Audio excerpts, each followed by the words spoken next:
Assalamualaikum warahmatullahi wabarakatuh.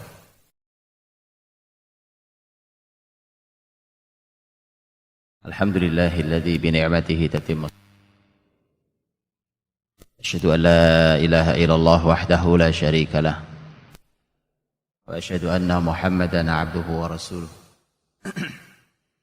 Allahumma shalli wa sallim wa barik wa an'im ala rasulina wa syafi'ina wa imamina wa sayyidina Muhammadin sallallahu alaihi wasallam wa ala alihi wa ashabihi wa man tabi'ahu bi ihsanin ila yaumiddin. Ya ayyuhalladzina amanu taqullaha haqqa tuqatih wa la tamutunna illa wa antum muslimun. Allahumma bika asbahna wa bika amsayna wa bika nahya wa bika namutu wa ilaika nusyur. Rabbana taqabbal minna innaka antas samiul alim wa tub alaina innaka antat tawwabur rahim. Rabbana hab lana min azwajina wa dhurriyyatina qurrata a'yun waj'alna lil muttaqina imama.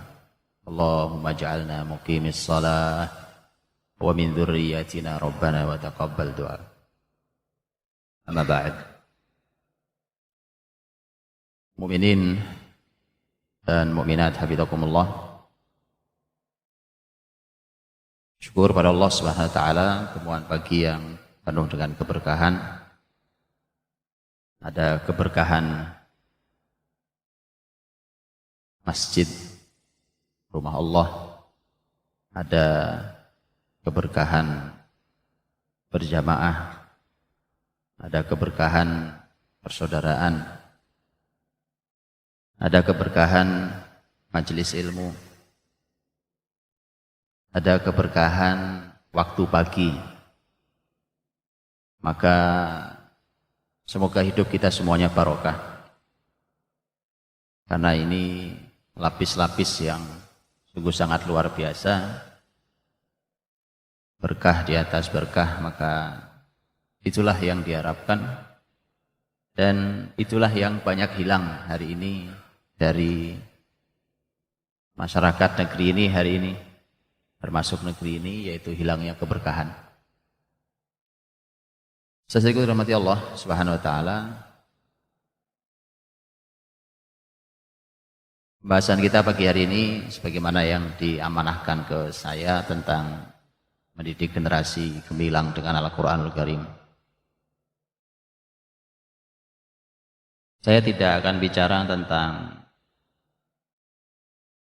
menyemangati para orang tua hari ini nyuruh anaknya untuk hafal Al-Quran, karena saya yakin mestinya Bapak Ibu semua bab itu sudah lewat, maka saya tidak akan bicara itu.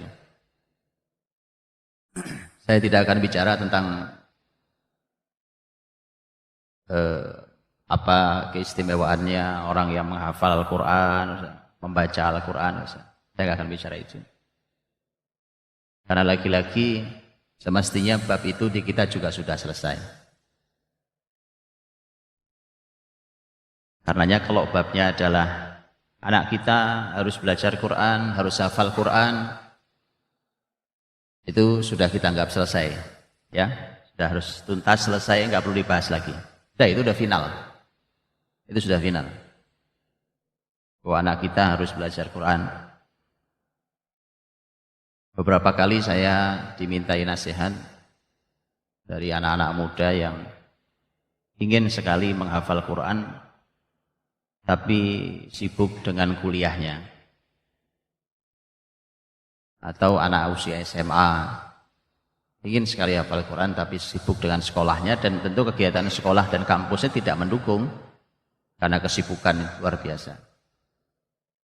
Kemudian nanya gimana caranya, saya bilang ya kemampu antum lah, antum punya waktu luang tapi yang komitmen. Iya Ustaz, tapi tetap susah. Gampang kalau gitu caranya, selesaikan sekolahnya atau hentikan sekolahnya dulu. Kan sederhana Pak, hidup dibuat sederhana, ya kan begitu.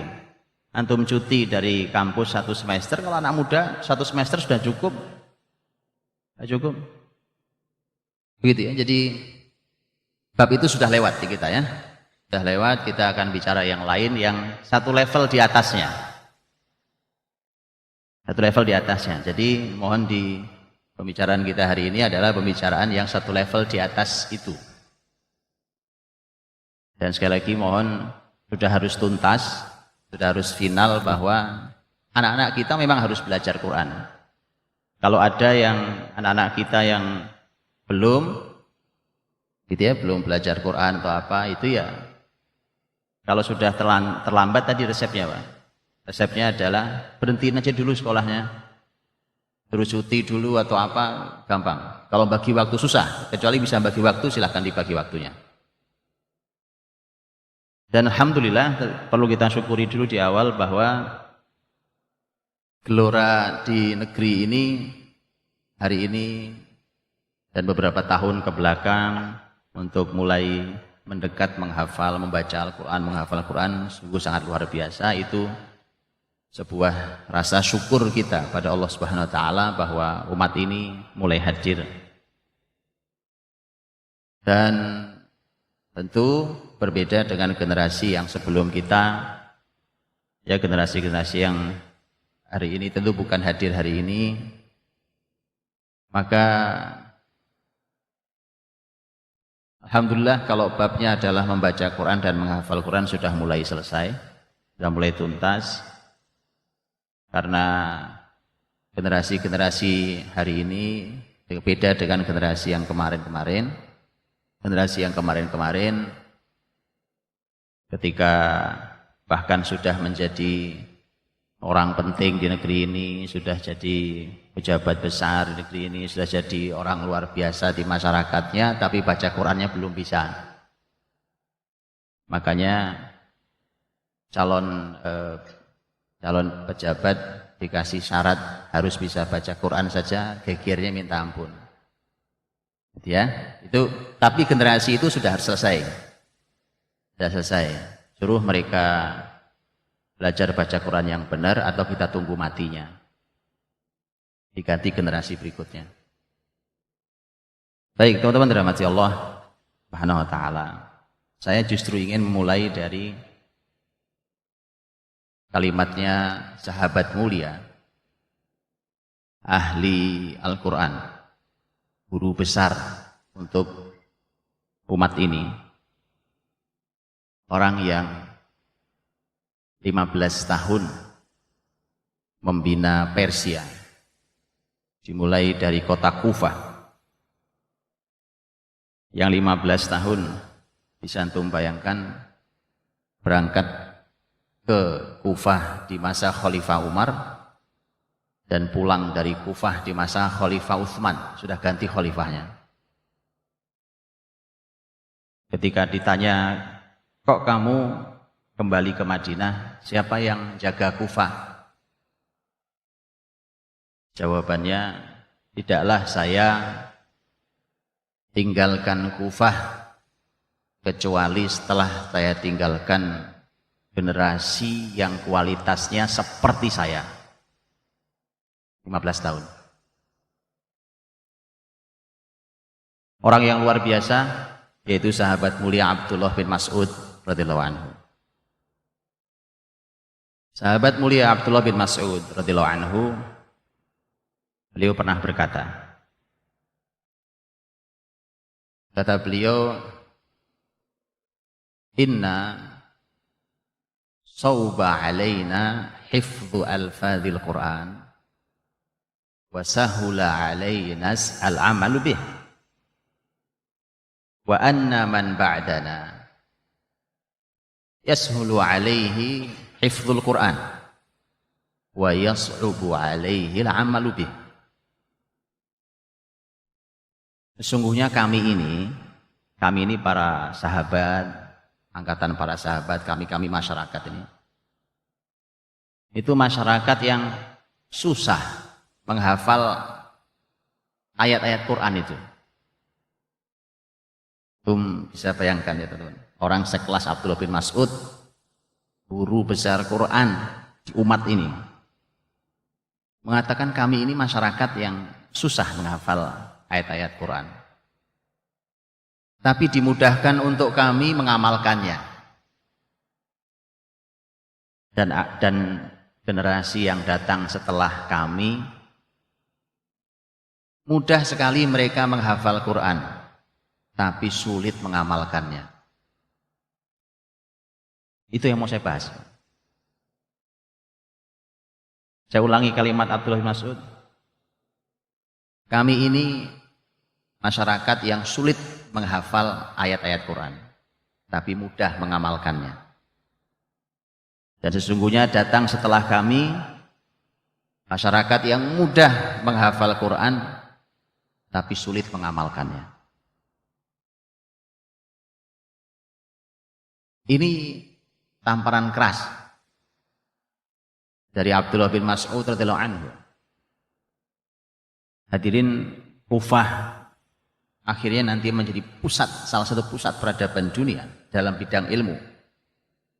Sejak dimulai oleh Abdullah bin Mas'ud radhiyallahu anhu. Kan itu Persia dulunya. Persia, wilayah penyembah api, Majusi. Tetapi dengan Abdullah bin Mas'ud dikirim oleh Umar bin Khattab radhiyallahu anhu, kemudian menjadi pusat peradaban ilmu. Bahkan kita tahu salah satu mercusuar ilmu Kufah adalah Imam Abu Hanifah rahimahullah ta'ala. Dari sahabat turun ke tabi'in, nanti ilmu itu berkumpul di seorang Imam Abu Hanifah. Jadi gak sembarang. Maka saya minta ke teman-teman kalau bicara tentang ulama, mbok ya punya adab. Yang punya adab kan. Ya, seorang Imam Abu Hanifah gak sembarang orang. Bahwa beliau beristihad itu istihad beliau. Tapi tidak sembarang orang dia itu. Gak semudah yang kita bayangkan. Gak semudah yang kita katakan hari ini. Dengan kalimat yang patah, yang tidak bermakna. Ini ulama besar. Karena itulah teman-teman rahmati Allah. Sahabat mulia Abdullah bin Mas'ud sudah mengingatkan kita tentang generasi.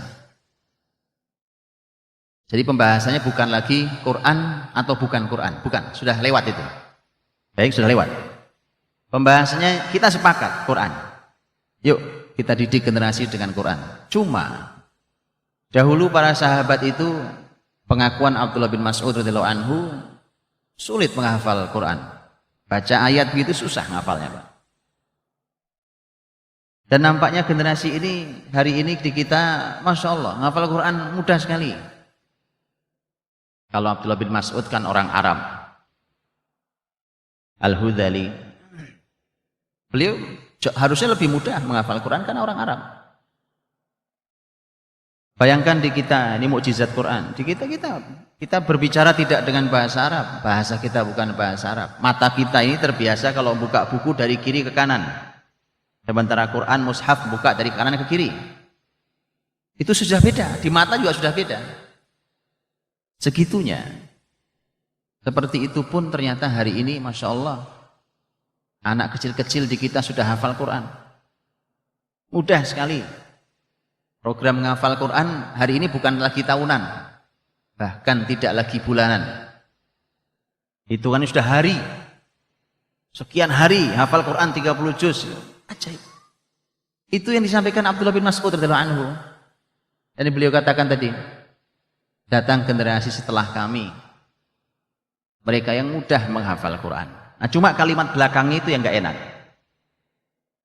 Justru kalimat itu yang menjadi catatan penting buat kita hari ini, sekaligus panduan setelah ini kita mau ngapain dengan Quran yang kita hafal ini. Itu maksud saya. Dan mari kita lihat sahabat Nabi Shallallahu Alaihi Wasallam mendidik anak-anak mereka ya sudah dengan Quran itu. Dan itulah tugas Nabi Shallallahu Alaihi Wasallam yang telah dilaksanakan dengan baik oleh Nabi kepada para sahabatnya. Bagaimana surat Al-Jumu'ah ayat 2 itu? Walladzi ba'atsa fil ummiyina rasulam minhum yatlu 'alaihim ayatihi. Itu nomor 1, membacakan ayat-ayat Allah. Wa yuzakkihim, tazkiyatun nafs, mensucikan jiwa. Wa yu'allimuhumul kitab, mengajarkan ilmu Alkitab, wal hikmah, mengajarkan hikmah. Wa in kanu min qablu la fi dhalalim mubin, dan dulu mereka dalam kesesatan nyata. Itu artinya begini, bahwa generasi ini pertama harus dididik, dan target pendidikan nomor 1 mengeluarkan generasi dari kesesatan yang nyata. Maka kalau sekolahnya sudah sampai gelar profesor tapi masih nyimpen jimat, itu gagal pendidikan namanya. Paham? Itu sesat masih. Orang gelar doktor, orang luar biasa, sekolah kemana-mana, dia keliling bumi tentang ilmu, tapi masih sesat pemikirannya, gagal pendidikannya. Al-Jumu'ah ayat 2 tadi itu. Karena harusnya masyarakat wa in kanu min qablu la fi dhalalim mubin, bahwa dulu mereka dalam kesesatan nyata itu selesai dengan 4 poin yang ditugaskan pada Nabi Shallallahu Alaihi Wasallam.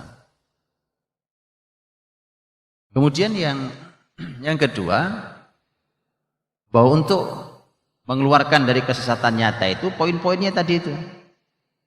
Poin-poinnya tadi seperti itu. Dan dimulai dengan yatlu alaihim ayatihi. Bacakan ayat-ayat Allah. Nabi tugasnya membacakan ayat kepada para sahabatnya tugasnya membaca ayat sendiri nantinya dan mengajarkan juga ke orang lain.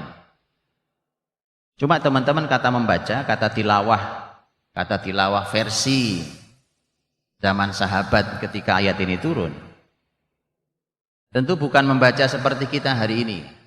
Kalau kita membaca ya buka mushafnya atau buka aplikasi, ya buka mushaf di aplikasi atau apapun, tapi jelas baca, itu namanya membaca. Zaman dulu para sahabat apa yang dibaca? Apa yang dibaca? Enggak ada mushaf. Bahkan zaman Khalifah Utsman saja, bayangkan sudah Khalifah yang ketiga. Zaman Khalifah Utsman saja, itu seantero kekhilafahan, mushaf dicetak hanya 5 biji, Pak. 5 eksemplar tok. Seantero kekhilafahan. Ada yang mengatakan 6, ada yang mengatakan 5. Cuma segitu. Ya, cuma segitunya itu. Tapi mereka masyarakat Qur'ani, nah itu hebatnya. Jadi sebenarnya hari ini Masya Allah, Pak, kita hari ini jalan, itu bersama kita nih ada berapa mushaf. HP dua-duanya ada aplikasi Qur'annya kan. Itu belum mushaf kecil yang kita kantongin. Kita nenteng tab, di tab juga ada. Begitu kita bawa tas ada laptop, itu laptop juga ada. Masya Allah, satu orang dalam dirinya ada 5 mushaf. Tapi nggak jadi tuh. Itu yang harus kita ketahui. Bagaimana ceritanya? Sahabat dulu nggak ada, Pak. Bukan 5 pada satu orang, satu negeri 5. Cuma 5. Satu negeri. Tapi mereka masyarakat Qur'ani. Maka yatlu alaihim ayatihi dulu zaman literatur ulama awal angkatan sahabat tabi'in. Membaca itu bukan membaca toh. Membaca itu include di dalamnya menghafal. Itulah mengapa kalau ada yang nanya, mana perintah menghafal? Loh, antum nggak ngerti kata tilawah berarti. Tilawah zaman dulu mau tilawah apa? Oh nggak ada kan, siapa yang menulis mushaf? Nggak ada. Nggak ada mushaf. Jadi kalau sahabat disebutkan sahabat fulan sedang baca Quran, fulan sedang sholat panjang baca Qurannya. Gimana bacanya memangnya? Begitu dia membaca dengan dia hafal. Maka tilawah include di dalamnya menghafal. Nah, yatlu alaihim ayatihi wa yuzakkihim, karena memang setelah tilawah itu harus segera berpindah pada proses berikutnya, Pak. Bahwa proses berikutnya memang harus mensucikan jiwa. Nah, inilah PR, disinilah putusnya kita hari ini, Pak. Putusnya bahwa Quran ternyata tidak berfungsi pada tazkiyatun nafs. Tidak berfungsi pada pensucian jiwa. Maka ketika Abdullah bin Mas'ud radhiyallahu anhu menyampaikan itu dan beliau mengatakan bahwa kami kok sulit menghafal Qur'annya tapi mudah mengamalkannya, itu bukan berarti mereka nggak hafal Qur'an, wah jangan salah. Itu para penghafal Qur'an semua. Tapi itulah yang beliau rasakan dengan generasi setelahnya. Maka hadirin jangan putus bahwa hari ini dilanjutkan menghafal Qur'annya, membaca Qur'annya, tapi kemudian setelah itu ada PR mengamalkannya. Kalimat itu sebenarnya sudah sering kita dengar. Tapi bagaimana Quran itu hadir menjadi sesuatu yang diamalkan, nah ini yang mau kita sampaikan. Dalam Musnad Ahmad diriwayatkan tentang kisah ajaib. Ini kalau bukan karena ada riwayatnya kita nggak percaya dengan kisah itu. Di mana Rasulullah Shallallahu Alaihi Wasallam dan para sahabat selepas perjalanan jihad mereka, kemudian mereka istirahat di sebuah lembah. Beristirahat di sebuah lembah itu, Nabi sering istirahat kalau pulang jihad di sebuah lembah, Pak. Itu karena lebih terlindung, karena ketahuan Nabi mudah. Kemudian Nabi meminta agar ada yang menjaga malam hari karena semua akan istirahat, 2 orang diminta untuk menjaga. Maka berjaga-jagalah 2 orang sahabat, Abbad bin Bishr dan Ammar bin Yasir. Jaga, tugasnya malam itu jaga. Semua istirahat, termasuk Rasul istirahat, 2 orang menjaga. Begitu berjaga-jaga 2 orang itu, mereka berbincang, siapa yang jaga duluan? Daripada nanti ngantuk dua-duanya, melek dua-duanya, ngantuk dua-duanya. Sekarang siapa yang menjaga duluan? Maka mereka sepakat bergantian. Nanti kalau sudah selesai tugasnya mulai ngantuk, bangunkan yang satu. Begitu. Abbad bin Bishr ketika berjaga, ketika beliau menjaga dan Ammar bin Yasir tidur, karena sendiri di lembah sepi, maka Abbad berpikir, alah saya isi dengan ibadah saja sendiri. Maka mulailah dia sholat. Mulai dia sholat. Dia nikmati malam itu di lembah sepi, gak ada suara. Sedang dia khusyuk-khusyuknya sholat, membaca ayat panjang, dia nikmati. Ternyata ada musuh mengintai. Nah ini musuh mengintai. Dilihat ada muslim yang sedang sholat, dipanah, nancap panah. Nancap panah dicabut saat beliau sholat, diteletakkan. Gak kebayang itu kayak nyabut panah, kayak nyabut apaan. Cabut panahnya, diletakkan. Darah mulai muncrat. Dia lanjutkan sholatnya. Dipanah lagi. Kena lagi sholat. Kena lagi. Cabut lagi, letakkan lagi. Darah keluar. Panah lagi, cabut lagi, letakkan lagi. Itu enggak diberhentikan sholat. Maka ketika darah sudah keluar dan sudah menggenang di mana-mana darahnya itu, saat itulah dia membangunkan. Betapa kagetnya. Kenapa tidak dari tadi kau bangunkan? Keadaan sudah seperti itu. Ketika keadaan seperti itu ditanya kenapa tidak bangunkan, dia mengatakan, sesungguhnya saya tidak suka memotong kenikmatan saya bersama Quran. Panah-panahlah gitu ya, tapi saya tidak suka memotong kenikmatan saya bersama Quran.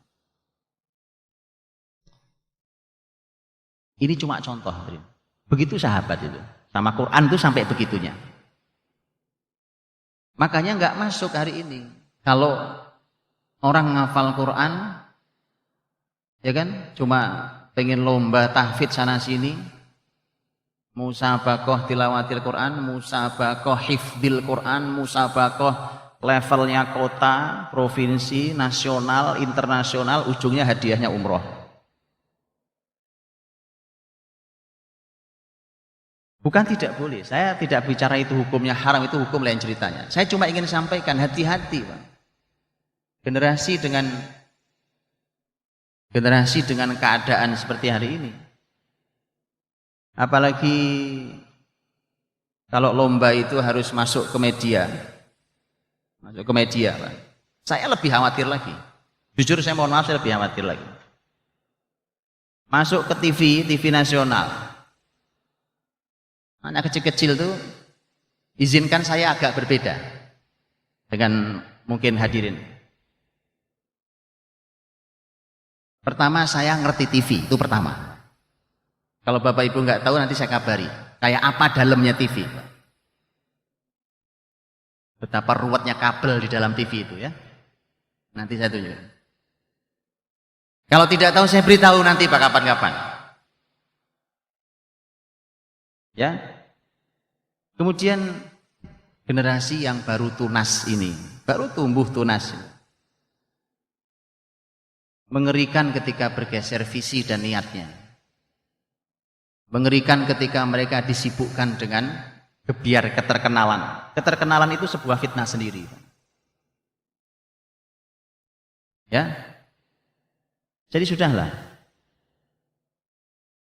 Lihat para sahabat Nabi SAW mendidik dirinya dan generasi mereka dengan Quran. Quran itu hidup, di dalam hidup mereka hadir, Pak. Teguran tadi itu bahwa Quran dihafal, hanya dihafal, tidak berefek pada amal keseharian. Itu masalahnya. Bukankah sesatnya orang-orang Khawarij itu kan Nabi sampaikan karena ini kan faktornya, Pak. Yaqra'unal Qur'an wa la yujawizu hanajirahum. Orang Khawarij itu hafal Quran. Orang-orang Khawarij itu, kalau bicara kalau nggak Quran nggak saya terima. Ente ngomong apa? Pakai logika, nggak masuk di saya Qurani. Dia bacakan ayatnya, dia hafal, dia tahu dalilnya, dia sampaikan ini isinya, ini artinya. Tapi itu cuma di sini paling jauh, Pak. Nggak pernah turun ke hatinya. Dia cuma ahli dalam masalah debat tentang Quran, hafalan dan isinya. Nabi sudah katakan itu kan. Bahwa mereka cuma baca tapi nggak pernah melewati tenggorokan mereka. Jadi ini sudah Nabi ingatkan. Memang akan ada masyarakat seperti itu tuh memang ada. Abdullah bin Abbas radhiyallahu anhu ketika masuk ke sebuah masjid Kufah, masjid besar, diisi oleh 6.000 orang, 6 kali lipat inilah jumlah yang hadir 6.000 orang. Sebutkan 6.000 orang. Abdullah bin Abbas ingin dialog, diskusi, debat dengan orang-orang Khawarij. Itu semua Khawarij, kelompok sesat. Maka Abdullah bin Abbas mengatakan, begitu saya masuk, saya melihat betul sebuah masyarakat yang sangat terlihat bekas sujud dan bekas sholat mereka. Abdullah bin Abbas mengatakan itu. Tapi sesat semua, 6.000-nya sesat semua. Begitu maksud saya, Pak. Tapi antum tidak boleh salah paham di sini karena saya sudah tahu ini nggak akan salah paham. Di luar masih ada suka salah paham. Oh kalau gitu nggak ada gunanya Pak sholat, itu salah lagi. Oh kalau gitu nggak ada gunanya Pak ngafal Quran, nah itu lebih kacau lagi orang itu. Nah itu udah selesai, di sini udah nggak perlu itu. Saya cuma ingin kita naik lebih tinggi lagi, Pak. Sudah selesai, tadi sudah bilang di awal ya, saya ulangi lagi bahwa sudah selesai. Urusan membaca, iya. Belajar baca, iya. Ngafal, iya. 30 juz, yuk selesai 30 juz. Kalau perlu ambil sanad, yuk ambil sanad. Ngapain lagi setelah itu? Itu maksud saya hari ini. Ya kalau yang begitu sudah Masya Allah sudah banyak disampaikan dan kita sudah punya kesadaran itu.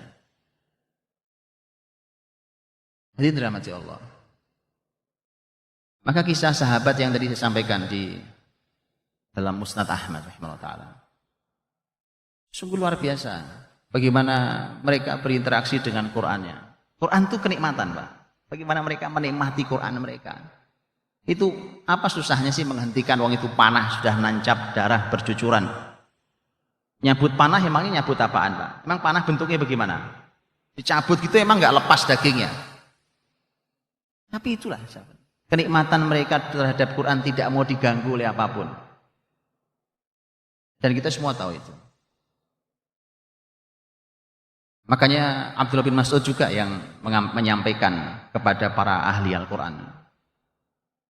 yang bagi li ahamilil Quran, li ahli Quran. Hendaknya para ahli Quran itu mengetahui ya'rifu bil laili idzin nasu naimun. Dia tahu malam harinya harus ngapain saat semua orang tidur. Jadi artinya dia harus tahu orang Quran harus ngapain. Saat malam hari orang tidur, saat siang hari orang lagi bermain, saat mereka sedang, masyarakat lain sedang tertawa terbahak-bahak, ahli Quran harus tahu apa yang harus dilakukannya untuk dirinya. Artinya sampaikan itu. Dari mulai Quran berfungsi pada dirinya, itu dididik pada dirinya tadi. Kuncinya adalah sahabat itu ketika Quran mereka diajari oleh Nabi, bahkan kita semua tahu Nabi Shallallahu Alaihi Wasallam tidak mengajari kami lebih dari 10 ayat. Jadi memang dulu konsep pendidikan sahabat itu ngajarinya pelan-pelan Pak, nggak lebih dari 10 ayat. Nanti ditambahi lagi oleh Nabi kalau 10 ayat ini sudah kita laksanakan. Dibaca sudah, dihafal iya, kemudian dilaksanakan baru dia tambahi lagi ilmunya. Masya Allah, hari ini sekian jilid kitab kita lahap semuanya. Akhlak tidak sesuai, adab tidak sesuai, keimanan juga nggak kunjung terbentuk. Urusan rizki aja takutnya minta ampun. Lah Quran nggak mana aja Quran. Urusan nyari uang aja takutnya minta ampun. Orang masih takut sama rupiah, sama dolar, masih takut. Jadi begitu. Karena itu yang memang harus ditanam betul generasi ini. Dan itu latihan dimulai dari pribadi mereka.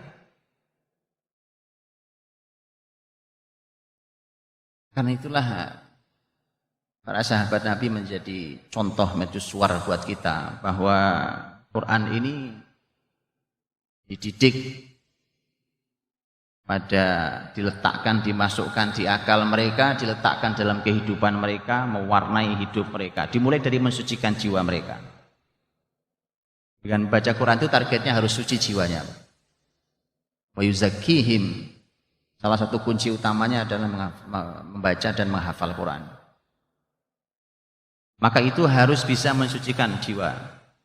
Makanya kalau menghafal, membaca belum bisa mensucikan, harus diteruskan sampai suci jiwanya. Karena kalau sudah suci jiwanya baru bisa kita ajarkan ilmu Alkitab, wa yu'allimuhumul kitab. Karena nanti ilmu Alkitab ditumpuk saja di kepala. Sekian kitab sudah dilahap tadi itu. Tapi itu menjadi tidak bermakna karena nggak kunjung keluar dari kesesatannya. Apa mungkin? Mungkin Pak. Lawang hari ini hadirin orang-orang orientalis itu mereka bisa kok membaca berbagai kitab tafsir. Oh mereka masuk Islam aja enggak? Bisa, sangat bisa. Wallahu alam dulu saya pernah ketemu teman-teman di kampus. Kemudian ada dosen orang Belanda. Teman-teman saya bilang ini orientalis. Di Belanda yang lewat ini dosen orientalis dan dia belum masuk Islam, tapi hafal Quran. Saya bilang, hafal Quran? Iya, hafal Quran. Gak masuk Islam, Pak. Kalau betul cerita teman-teman saya bahwa dia hafal Quran, itu gak masuk Islam. Bisa, Pak, bisa. Baca, hafal Quran, baca kitab tafsir, bahkan ngajar orang, tapi hatinya gak suci. Ya, yuk kita naik satu level lebih tinggi. Maka tadi saya bilang, Pak, generasi tunas ini jangan dihadapkan dulu pada badai. Matah tunasnya. Jangan dulu. Hati-hati dengan berbagai fitnah. Tadi termasuk fitnah keterkenalan tadi itu. Itu fitnah sendiri. Agak mengerikan. Fitnah niat, fitnah visinya. Mengerikan. Bagaimana kemudian hadir potret, ya kan? Wah, pengen Pak anak saya hafal Quran, suaranya enak, ngimami di masjid, ya kan? Terus keren, ya kan? anak muda keren, penampilan keren. Lama-lama dibawa media, Pak. Media itu begitu ngerinya. Kalau tidak dipegang orang beriman itu kan ngerinya begitu. Dibawa media, dinaikkan, bahasa kita sekarang diviralkan, ya kan? Begitu diviralkan, wah, semua orang kayak begitu saya pengen. Gak menarik, Pak. Quran itu bukan untuk itu. Inna hadzal Quran, kata Allah. Sesungguhnya Quran ini yahdi lillati hiya aqwam wa yubashshirul mu'minina alladziina ya'maluna shalihati anna lahum ajran kabira. Quran ini harus berfungsi sebagai hidayah, petunjuk hidup kepada jalan yang lebih lurus dan memberi kabar gembira pada orang beriman. Kabar gembira itu artinya kalau hidup, namanya kabar gembira kan hidup jadi bahagia, Pak. Jadi bahagia. Harus diukur tingkat kebahagiaan. Bahagia enggak Anda ngafal Quran? Jangan-jangan enggak bahagia deh. Atau saat sedih hiburannya Quran. Tanya orang ahli Quran, para penghafal Quran. Kamu kalau sedih hiburannya apa? Tanya, Pak. Karena Quran wa yubasyirul mu'minin. Selain memberikan kabar gembira di akhirat karena amal solehnya orang beriman. Tapi itulah di dunia mereka terhibur dengan Qur'annya. Bahwa mereka mendapatkan pahala yang besar. Bahagia. Orang beriman sejak di dunia karena dikabari Allah bahwa dia mendapatkan pahala yang besar. Maka Quran perlahan-lahan pasti itu ditanamkan di diri para sahabat Nabi SAW dan itu sangat banyak. Sampai keputusan-keputusan pribadi itu harus diukur dengan menggunakan ayat. Harus kayak begitu. Contoh,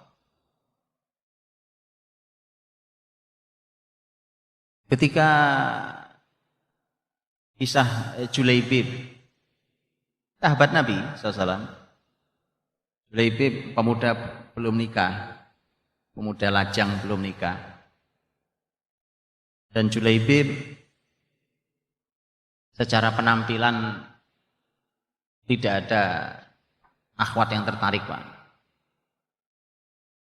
Orangnya berkulit hitam, berambut keriting, penampilan tidak menarik sama sekali. Nabi SAW mengatakan kepada Julaibib, Julaibib pergi ke rumahnya itu, orang Ansor bapak itu, sampaikan bahwa aku melamarkan putrinya untukmu. Mau dinikahkan sama Nabi SAW. Bahkan Nabi SAW juga menyampaikan pada sang suami, sang Julaibib. Kata suaminya agak kaget, kok Julaibib enggak yang lain untuk putri saya. Sang ayah, sang ibu, ayahnya pulang menyampaikan pada istrinya. Istrinya juga lebih kaget lagi, kenapa Julaibib, kenapa bukan yang lain. Bapak ibunya lagi berbincang, lagi membicarakan kenapa Julaibib yang dikirim Nabi, bukan yang lain. Putrinya mendengar, Pak. Dari dalam itu putrinya dengar, bapak ibunya lagi ngobrolin itu, lamaran itu. Putrinya yang membacakan ayat. Putrinya membacakan ayat. Oh gitu, Pak. Jadi keputusan rumit. Bayangkan ini wanita cantik, wanita mulia, kemudian yang dikirimi Nabi kok ya Julaibib, enggak yang lain. Wajah penampilannya enggak cocok banget sama putri kita. Wa ma kana lil mu'mini wala mu'minatin idza qadallahu wa rasuluhu amran ay yakuna lahumul khiyaratu min amrihim. Orang beriman itu kalau Allah Rasulnya sudah memutuskan perkara sudah enggak punya pilihan. Itu kata putrinya. Sampai jadi keputusan hidupnya. Terima, nikah mereka. Justru arti itulah sahabat Nabi SAW. Dan begitulah bahwa Quran bekerja pada generasi, individu-individu, orang per orang. Dan mereka selalu bertanya pada Quran.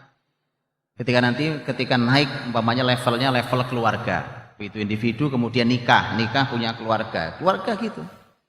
Keputusannya juga diserahkan kepada Al-Quran Al-Karim. Umpamanya masalah berat yang menyebabkan turunnya surat Al-Mujadilah atau Al-Mujadalah ayat 1 itu, tentang ayat zihar. Ayat zihar, datang wanita itu, datang ke Rasul sallallahu alaihi wasallam, itu datang mengatakan, ya Rasulullah, zauji, suami saya, dulu perut saya ini menjadi tempat untuk anaknya, rahim saya. Kemudian anaknya, suami saya itu pun menyusu dari susuan saya. Tapi ketika usia saya sudah tua, kemudian dia mendihar saya.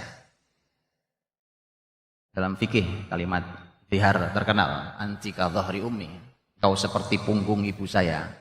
Yang itu maknanya begini, bahasa Solonya, kamu haram buat saya, seperti haramnya ibu saya pada saya.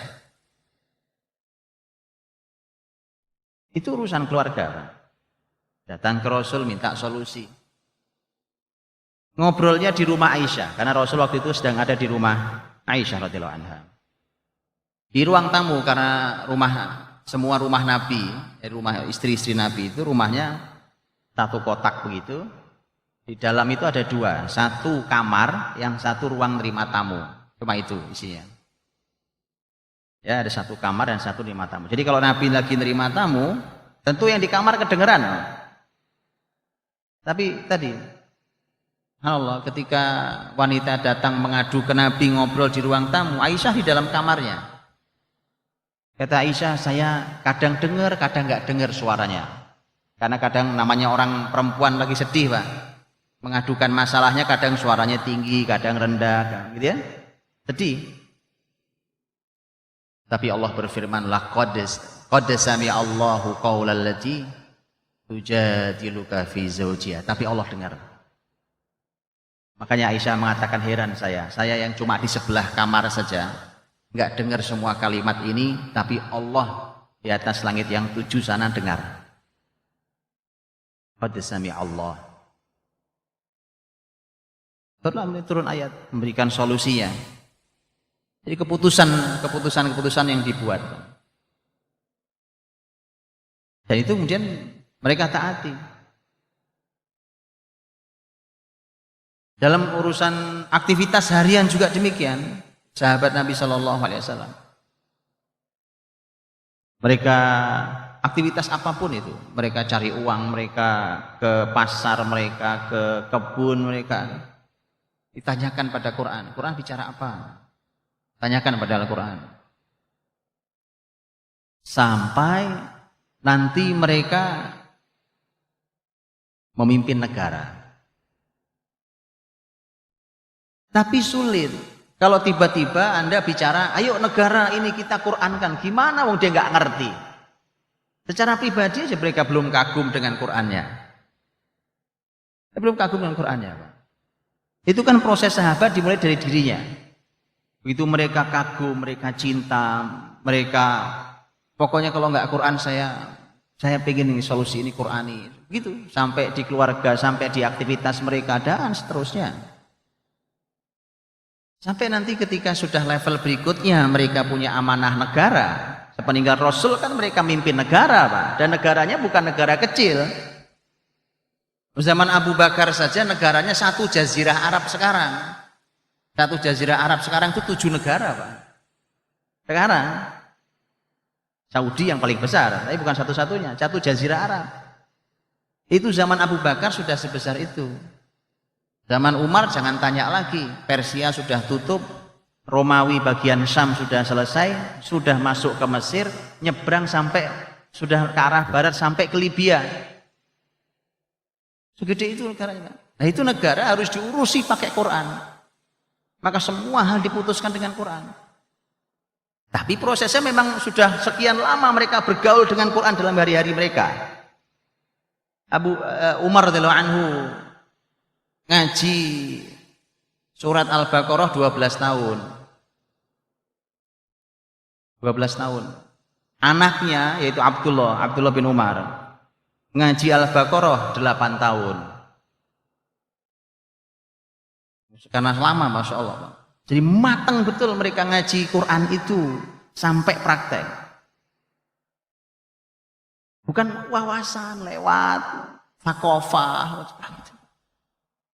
Harus dimulai, bertahap kita mulai. Maka mereka bergaul dengan Quran sedemikian luar biasanya. Dimulai dari tadi, untuk mensucikan jiwanya, sebagai pelipur laranya, sebagai penghiburnya, sebagai penyemangatnya, sebagai sumber inspirasi, sebagai sumber solusi untuk kehidupan pribadi, keluarga, dan seterusnya sampai urusan negara. Maka ketika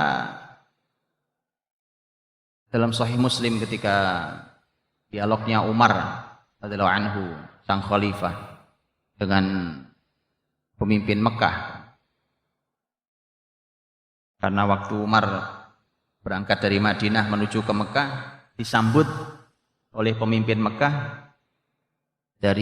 ketemu di wilayah namanya Usfan, di sebuah tempat antara Mekah Madinah namanya Usfan. Itu ketemu, Umar bertanya, "Man tuwalli ala ahli wadi?" Kamu kesini jemput saya ini, siapa yang kamu tinggalkan untuk mimpin, untuk jagain masyarakat ahlil wadi, masyarakat lembah, maksudnya Mekah. Mekah itu kan lembah, Pak. Masyarakat Mekah siapa yang kamu serahkan kalau kamu pergi begini? Dia mengatakan Ibnu Abza. Kata Umar, Ibnu Abza? Siapa Ibnu Abza? Dia kemudian mengatakan tentang Ibnu Abza itu orang yang ahli Quran. Nah, kalau ahli Quran itu jangan, kalau baca literatur dulu, kalimat ahli Quran itu jangan dibayangkan hafal Quran hari ini, Pak. Itu salah paham. Ahli Quran itu tadi, Quran dia hafal, Quran dia baca, Quran dia nikmati, Quran dia jadikan solusi untuk kehidupan dia. Ahli Quran. Itu Ibnu Abza. Padahal Ibnu Abza itu maula min mawalina. Dia hanya mantan budak di kami. Nah, itu bukti bahwa Quran mengangkat seseorang, siapapun dia, walau dia hanya seorang mantan budak, tapi dengan Quran Allah muliakan, Allah naikkan setinggi-tinggi derajatnya. Dan dikuatkan oleh Umar radhiyallahu anhu. Karena Umar menguatkan, "Ama tasma' qaula nabiyyik? Innallaha yarfa'u bihadzal kitabi aqwaman wa yadh'u bihim akharin." Sesungguhnya Allah mengangkat masyarakat dengan Quran, Allah jatuhkan juga dengan Quran. Makanya bukti kebangkitan itu kalau Quran, itu bukti kebangkitan. Makanya ini kabar gembira bahwa masyarakat keluarga mukmin hari ini mulai mencintai Quran segala macam, itu kabar gembira luar biasa. Jadi itu menjadi tolak ukur zaman dulu milih pemimpin. Tentu bukan satu-satunya ukuran, tapi menjadi tolak ukur. Lihat itu, kota diserahkan pada mantan budak. Loh, kok kamu serahkan ke mantan budak? Namanya mantan budak, Pak, antum tahu lah, stratanya rendah dulunya. Rendah, namanya mantan budak, jangankan mendapat kesempatan belajar banyak, itu kesempatan hidup saja susah. Apalagi kesempatan belajar, terlalu jauh. Tapi tadilah, sungguh sangat luar biasa ketika ternyata itu ahlul Quran. Jadi dirahmati Allah. Keputusan-keputusan besar di negeri pun kemudian menjadi keputusannya melalui Quran. Begitu yang bisa kita lihat. Kita lihat bahkan akhirnya Quran itu menjadi lisan mereka. Hari-hari itu menjadi lisan mereka Quran itu. Jadi Quran itu betul-betul membaur. Makanya menjadi aneh ketika ini ahlul Quran katanya, atau bahasa pasnya hari ini penghafal Quran. Tapi lisannya yang keluar bukan Quran, apa? Bicara sehari-hari, yang keluar lagu, yang keluar nasyid, yang keluar apalagi yang lain, pembicaraan obrolannya apa? Itu yang enggak sinkron. Enggak sinkron. Dulu Kalau di dalam bahasa Arab itu ada istilah namanya iktibas. Iktibas itu sebenarnya ngomong biasa, ngobrol, tapi ada nukilan ayat di dalam pembicaraan biasa itu. Itu saking mereka sudah akrab bersama Qur'annya sehingga kalimatnya seperti itu. Inilah PR-nya kita semua. Maka dari itu hadirin dirahmati Allah Subhanahu wa taala, maka tinggal PR-nya adalah hari ini. Mari kita lanjutkan kebaikan ini, di mana generasi ini kita harus sudah sepakat, sudah selesai Pak, bahwa generasi ini harus lebih baik dari kita, itu satu, itu sepakat kita. Bahwa mereka harus belajar Quran dengan serius, itu sepakat. Kalau generasi kita dianugerahi satu keluarga semua penghafal Quran, wah itu bukti kebangkitan di keluarga kita. Ya. Tapi setelah itu tunas yang baik itu jangan dihancurkan, Pak. Jangan dihancurkan dengan visi-visi yang pendek. Yang tadi saya bilang, Pak, jangan. Ya, kenapa ngafal Quran? Keren, Pak. Ngafal Quran keren. Kenapa ngafal Quran? Biar bisa ikut lomba, Pak. Jadi yang begini-gini teman-teman, visi-visi pendek ini membahayakan. Quran itu jadi kehidupan mereka. Kalau berbincang dengan ahli Quran itu jadi enak, Pak. Generasi itu diajak ngobrol dengan Quran. Caranya gampang, Pak. Memang bapak ibunya harus ngerti Quran juga. Sehingga obrolannya itu latihannya dengan Quran, Pak. Ngobrolnya dengan Quran. Umpamanya, membahas apa nih? Kalau dengan anak penghafal Quran mudah. Umpamanya membahas kasus saudara kita di Rohingya. Kamu muslim di Rohingya. Mau bicara tentang apa? Mau kita ingin menanamkan apa? Umpamanya menanamkan tentang ukhuwah, menanamkan tentang kepedulian, menanamkan tentang apa? Pakai ayat Qur'annya. Itu menjadi obrolan hari-hari. Ketika umpamanya kita mau menanamkan bahwa orang beriman itu dimanapun negerinya nggak terbatas. Karena ayat innamal mu'minuna ikhwah. Faslihu baina akhwaikum. Ini maksudnya ikhwah, kalau kita beriman, masyarakat Rohingya beriman, enggak ada yang membatasi wilayah walau negerinya berjauhan dengan kita. Bahwa mereka adalah saudara buat kita. Namanya saudara itu kata Nabi, al-muslimu akhul muslim. Muslim itu saudaranya muslim. Saling membantu, saling ini tidak boleh saling menzalimi dan seterusnya. Maka itu menjadi pembicaraan hari-hari. Bahasan apa menjadi pembahasan hari-hari.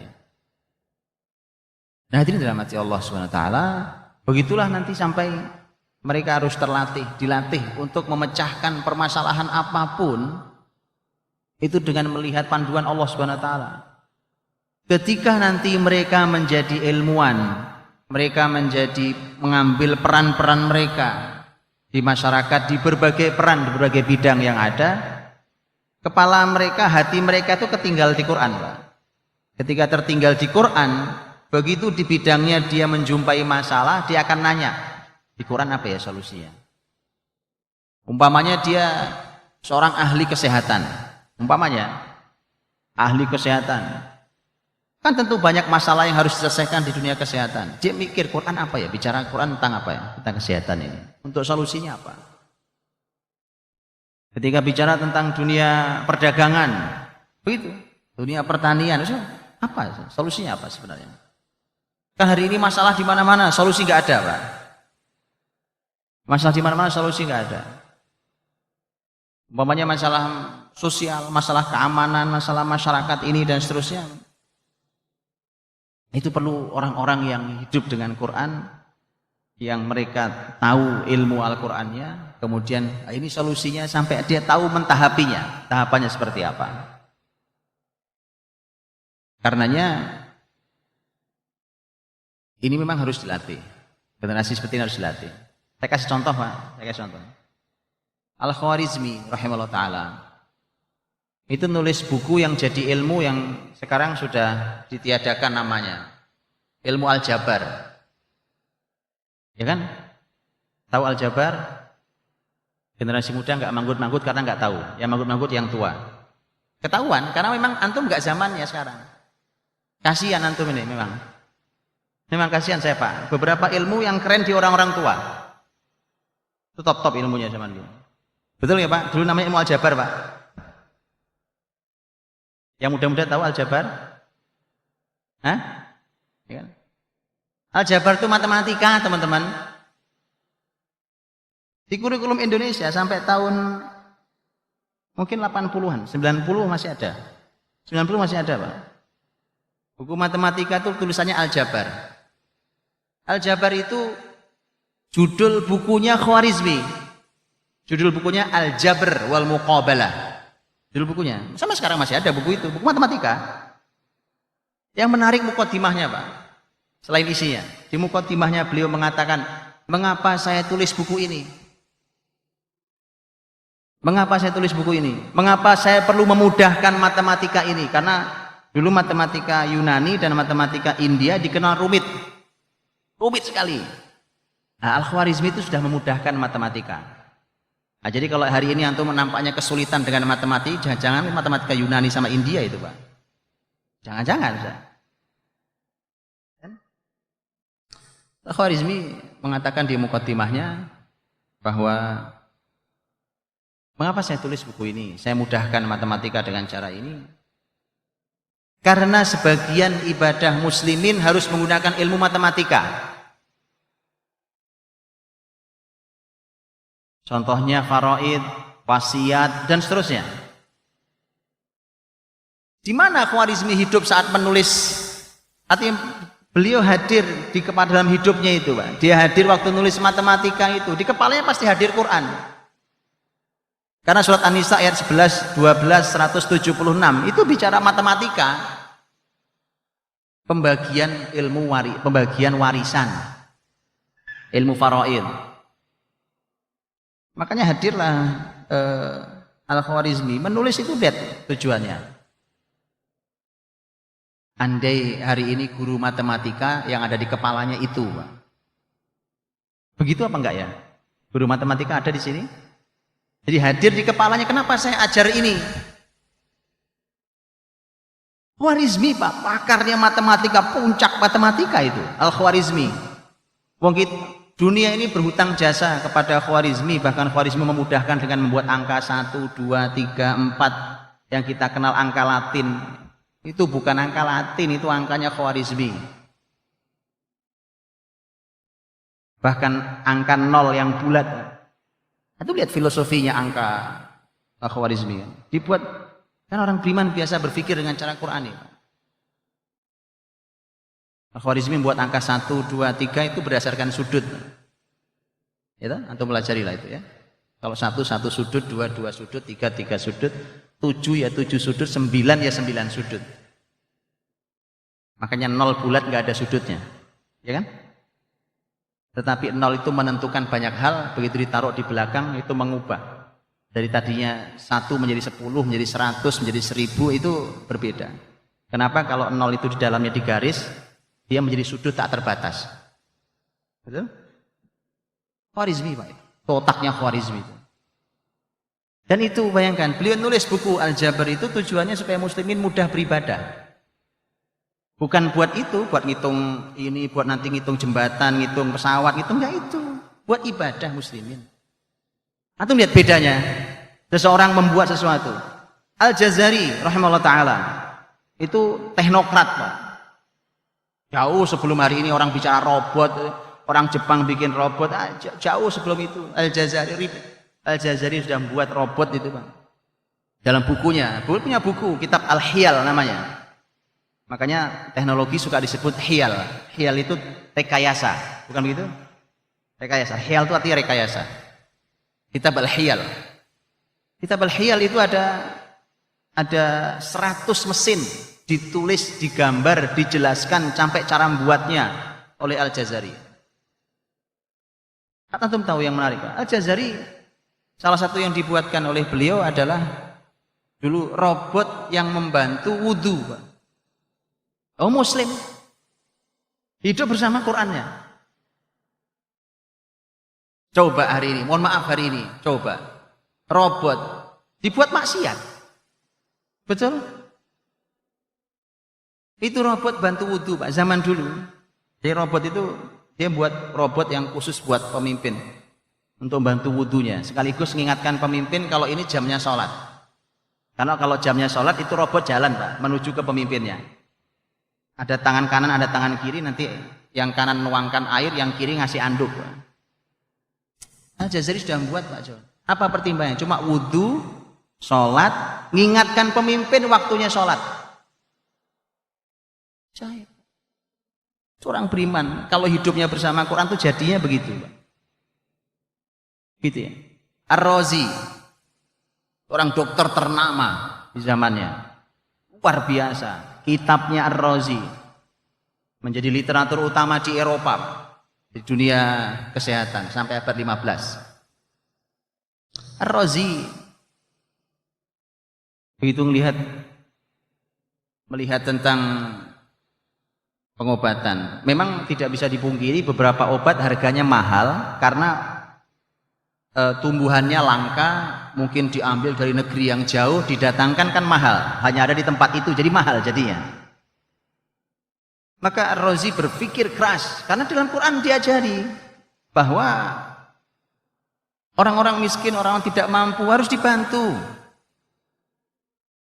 Kan begitu, begitu banyak ayat bertebaran. Maka Ar-Razi berpikir keras tentang, sampai akhirnya nulis buku, judulnya Tibbul Fuqara atau Tibbul Masakin, jadi pengobatan orang-orang miskin. Ini obat nggak kebeli oleh orang-orang miskin, tapi mereka harus sehat. Mereka harus sehat. Maka Ar-Razi meneliti sedemikian luar biasa untuk menunjukkan ini loh gantinya. Kalaupun nggak ada yang mahal nggak apa-apa, ini saya tunjukkan gantinya, bisa ngobati penyakit Anda. Ditulis bukunya, Pak. Itu lihat gitu. Bukan malah orang sekarang sakit kaya jadi miskin gara-gara sakit. Ya kan? Orang-orang yang itu orang sakit keluar dulu dari rumah sakit, dari Bimaristan keluar benar-benar sehat, Pak. Sehat dan bahagia. Hari ini keluar pasiennya sehat. Ya kan? Yang sehat bingung. Nah, itu tagihannya gede banget. Iya, jangan-jangan malah jatuh sakit itu yang sehat. Udah, Pak. Orang dulu Bimaristan itu hadir ngobati orang dan itu amal sosial. Kan ini semua rusak gara-gara di kepala kita semuanya nyari duit. Itu kepala kita hari ini. Itu masalahnya. Tidak kunjung hadir tanggung jawab kita sebagai mukmin, tanggung jawab kita dengan perintah Qur'ani pada saudaranya, apalagi pada yang tidak mampu, pada yang berkebutuhan, pada itu.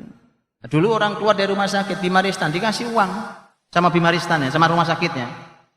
Dikasih baju baru, dikasih uang emas.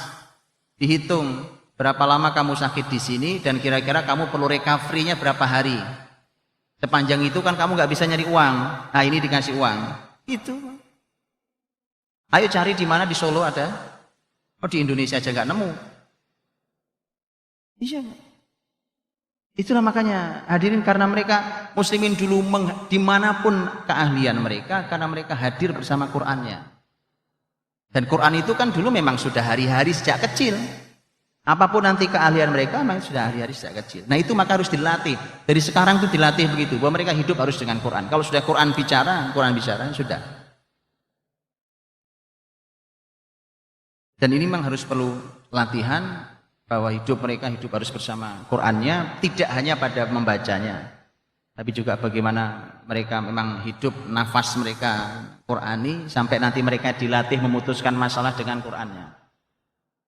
Sehingga nanti itu menjadi latihan, umpamanya mereka jadi pengusaha, jadi ilmuwan, jadi teknokrat, jadi pemimpin negara, jadi apapun, itu memang di kepala mereka itu yang hadir. Hal seperti itu yang hadir.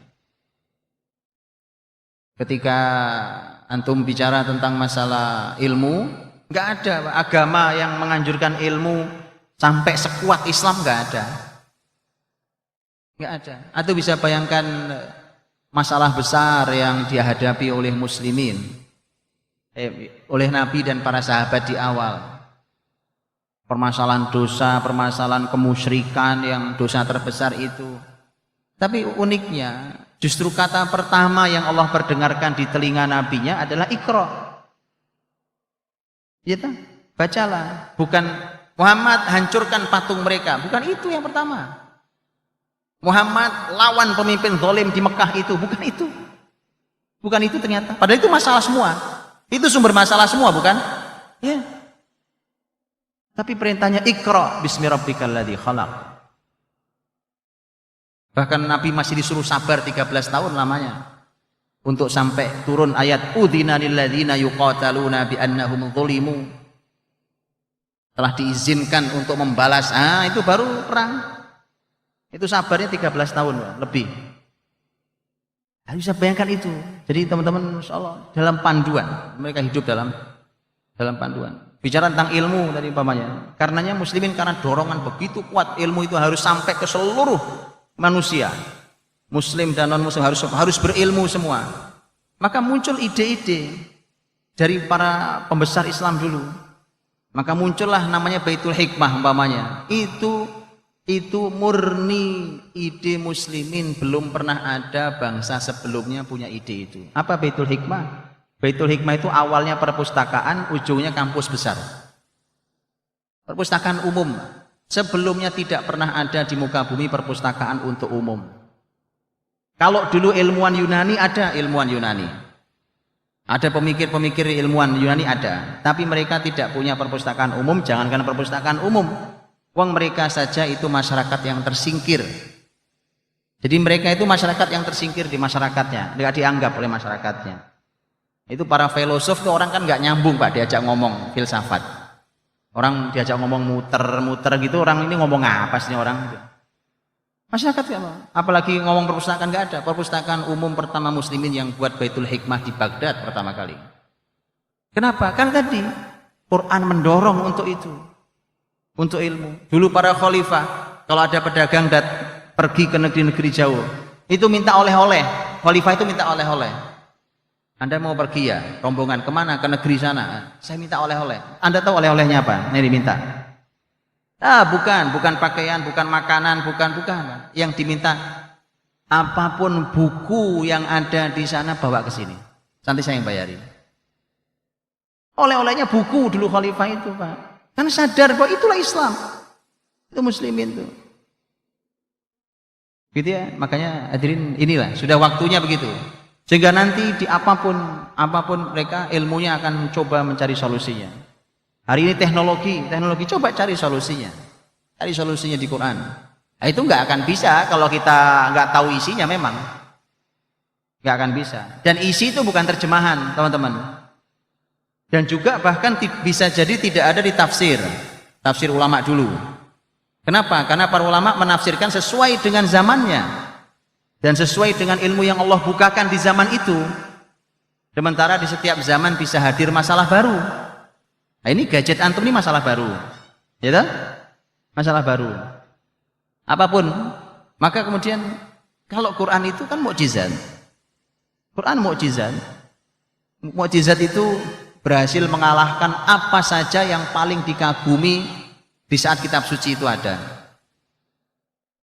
Makanya mukjizatnya Nabi Musa alaihissalam, mukjizatnya tongkat berubah jadi ular itu kan untuk nandingi para penyihir Fir'aun yang tali jadi ular.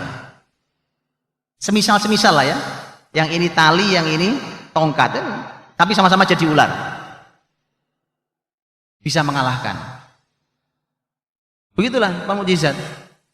Maka Al-Qur'anul Karim ketika turun, dulu di zaman Nabi Isa juga sama. Zaman Nabi Isa masyarakatnya lagi kagum dengan dunia pengobatan. Nabi Isa itu mukjizatnya seputar ke pengobatan. Ya kan? Wa ubri'ul akmaha wal abros. Saya bisa menyembuhkan orang-orang dengan penyakit-penyakit yang dulu penyakit susah disembuhkan. Penyakit sopak, lepra, segala macam, sampai bahkan yang puncak ilmu kedokteran yang sampai hari ini nggak bisa. Wa uhyil mauta biidznillah, dan aku bisa menghidupkan orang mati dengan izin Allah. Kan puncak ilmu kedokteran apa? Menghidupkan orang mati, itu puncak ilmu kedokteran, Pak. Betul kan? Kalau cuma ngobatin orang sakit mah biasa. Menghidupkan orang mati itu puncak ilmu kedokteran.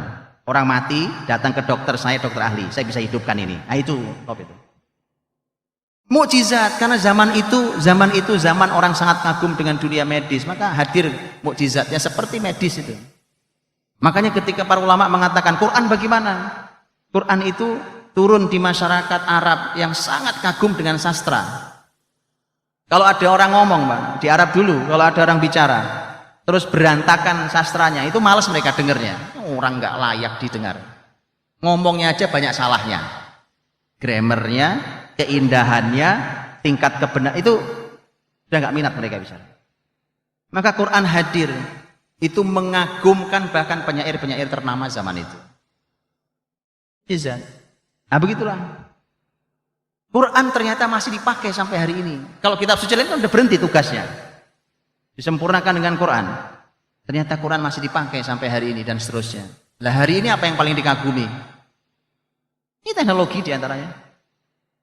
Kalau Quran mukjizat, Quran bisa memberikan solusi yang lebih mengagumkan daripada teknologi yang antum kagumi hari ini. Tapi tidak bisa diberikan ini kecuali oleh orang yang akrab dengan Qurannya. Dan itu perlu latihan sangat panjang. Dan hari ini alhamdulillah ada ilmuwan-ilmuwan Islam yang seperti itu, tapi jumlah mereka masih sedikit dan perlu diperbanyak. Begitu saya kira kalau besok sudah sangat siang, dan mudah-mudahan ini bisa mengangkat bahwa ayo kita naikkan lagi kebaikan ini, dipertahankan kebaikannya, kita naikkan lagi bahwa generasi gemilang ini ke depan memang dengan Al-Quran ini. Al-Quran inilah generasi bisa kita hadirkan seperti para sahabat Rasul Shallallahu Alaihi Wasallam yang bertebaran di muka bumi dengan Quran. Wallahu a'lam bishawab.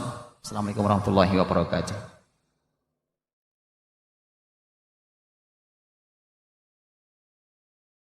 Itu ulama besar Ibnu Hazm rahimahullah taala. Lawang benar bahwa pendapat jumhur berbeda dengan Ibnu Hazm, ya sepakat saya. Karena itu dari dulu sampai hari ini wilayah khilaf ya, dari dulu sampai hari ini. Maka sikapilah sebagaimana kita menyikapi khilaf yang lain. Ya toh? Wong Ibnu Taimiyah saja yang hadir belakangan boleh kok berbeda dengan madzhabul arba'ah. Ya toh? Itu antum izinkan, kenapa enggak antum izinkan Ibnu Hazm berbeda pendapat? Maka dari itu saya tidak bicara tentang hukumnya. Hukumnya antum bahas dalam perbedaan pendapat, silakan ambil yang antum yakini. Tapi untuk dunia pendidikan, musik itu sesuatu yang tidak mendukung sama sekali tentang pendidikan. Tidak membantu, apalagi kalau generasi kita generasi yang sedang serius dengan Qur'annya. Itu akan saling mengusir antara musik dan Qur'an. Akan saling mengusir. Kenapa saling mengusir? Makanya Imam Ibnu Qayyim rahimahullah taala dalam syair beliau yang panjang An-Nuniyah, di antaranya beliau mengatakan nazzih sama'aka min kulli hadhil alhani. Kata beliau, bersihkan pendengaranmu dari semua lagu-lagu itu. Kalimat Ibnu Qayyim rahimahullah taala.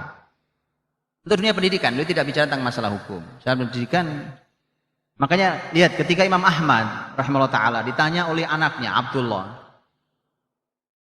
menurut ayah musik itu seperti apa? Jawaban Imam Ahmad, ayah tidak suka nak. Tidak suka itu hukum atau bukan? Bukan. Hukum kok tidak suka? Paham?